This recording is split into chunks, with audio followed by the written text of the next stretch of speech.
తెలంగాణ అభివృద్ధిని పక్కన నెట్టేసి వాళ్ళ కుటుంబ అభివృద్ధికే దోహదపడేటువంటి ఈ కేసీఆర్ బీఆర్ఎస్ పార్టీ. అంతేకాదు దేశంలో ఉన్నటువంటి ఒక రాజకీయ పార్టీలన్నీ చూస్తూ ఉంటే ఇవన్నీ కూడా కుటుంబ పార్టీలే. జమ్మూ కాశ్మీర్ నుంచి మొదలుకుంటే ఇవాళ ఏ రకంగా షేక్ అబ్దుల్లా, ఫరూక్ అబ్దుల్లా, ఉమర్ అబ్దుల్లా ఆ నుంచి మొదలుకుంటే ఇవాళ అన్ని రాష్ట్రాల్లో కూడా మహారాష్ట్ర కానీ లేదా ఆంధ్రప్రదేశ్ కానివ్వండి, వెస్ట్ బెంగాల్ కానివ్వండి, అన్ని హర్యానా, ఉత్తరప్రదేశ్తో సహా తండ్రి కూతుళ్ళు మాత్రమే రాజ్యం వెళ్తున్నారు. చివరికి తెలంగాణలో కూడా కేసీఆర్, కేటీఆర్, కవిత, హరీష్ రావు మాత్రమే. కాబట్టి దయచేసి మీరందరూ కూడా ఆలోచన చేసి ఈ ఎన్నికల్లో మీరందరూ కూడా ప్రధానమైనటువంటి భూమిక నిర్వహించి దేశం కోసం, రాష్ట్రం కోసం పాటుపడేటువంటి बीजेपी మీరు సమర్థించాల్సిగా నేను కోరుతా ఉన్నాను. मित्रों, एक तरफ प्रधानमंत्री मोदी जी तेलंगाना के विकास के लिए पैसा भेजते हैं, तो दूसरी तरफ एक परिवार भ्रष्टाचार के नाम पर उस पैसे का दुरुपयोग करके वो पैसा आप तक आपके विकास में न लगे, इसके लिए काम करता है। मैं यहां ये भी बताना चाहता हूं कि आज मोदी जी ने जहां जहां बीजेपी का राज्य है और केंद्र सरकार ने पेट्रोल और डीजल के प्राइस को घटा दिया, पेट्रोल और डीजल के वैट को राज्यों ने हटा दिया जहां जहां बीजेपी की सरकार थी, लेकिन केसीआर ने यहां पर पेट्रोल और डीजल के दाम नहीं घटाए। आज सबसे ज्यादा महंगा डीजल किसान को मिलता है तो तेलंगाना में मिलता है। आज महंगाई अगर सबसे ज्यादा है तो तेलंगाना में सबसे ज्यादा महंगाई है। 8.5% की महंगाई इन्फ्लेशन है। एक तरफ मोदी जी लोगों के संतुष्टिकरण के लिए काम करते हैं, तो दूसरी तरफ केसीआर तुष्टीकरण के लिए काम करता है। और जब मैं तुष्टीकरण कहता हूं तो इसको गरीबी, महंगाई, किसानों के विकास, इससे मतलब नहीं है।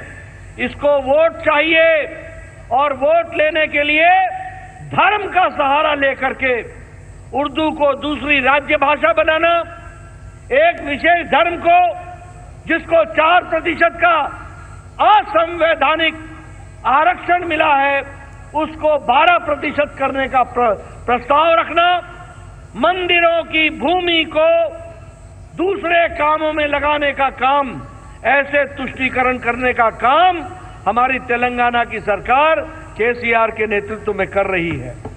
मैं यहां ये भी कहना चाहूंगा, ये जो बीआरएस है ये बीआरएस नहीं है, ये भ्रष्टाचारी रक्षासुला समिति है। ये हमको ध्यान में रखना चाहिए।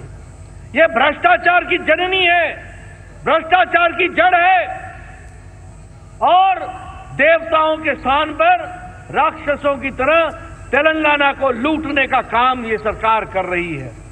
आज क्या ये सच्चाई नहीं है कि यहां के ये धरनी पोर्टल के नाम से गरीब लोगों की धरती और जमीन को हरनी का काम किया है, तो ये तेलंगाना की सरकार ने किया है।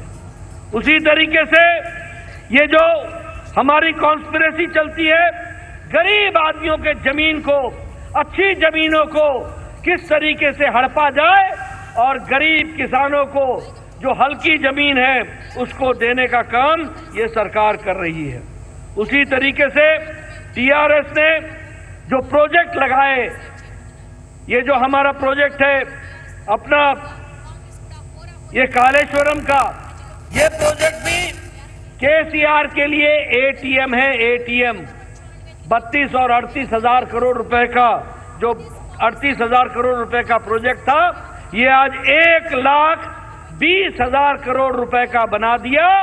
और इस प्रोजेक्ट के अंदर जो ब्रिज है वो भी नीचे आ गया और लगभग भ्रष्टाचार की एक मिसाल बनी है, तो कालेश्वरम प्रोजेक्ट बनी है। मैं वायदा करता हूं हमारी सरकार बनेगी, हम इन्वेस्टिगेशन करेंगे और दोषियों को जेल के पीछे डालेंगे। ये भी मैं आपको विश्वास के साथ बताना चाहता हूं। మిత్రులారా, మోదీ గారు ప్రధానమంత్రిగా దేశ ప్రజల ప్రయోజనాల కోసం పనిచేస్తూ వారు అన్ని వర్గాల శ్రేయస్సు కోసం పనిచేస్తూ ఉంటే ఇవాళ కేసీఆర్ గారు బీఆర్ఎస్ పార్టీ బుజ్జగింపు చర్యలకు ఈ రకంగా ఓట్ల కోసం, మైనార్టీ ఓట్ల కోసం కక్కుట్టబడి రైతుల కోసం కాదు, పేదల కోసం కాదు, యువకుల కోసం కాదు, మహిళల కోసం కాదు, కేవలం ఓట్లు రాబట్టడానికి ఏ రకమైనటువంటి ఈ చర్యలకు పాల్పడుతున్నారో ఇవాళ మనం అందరం కూడా చూస్తున్నాం.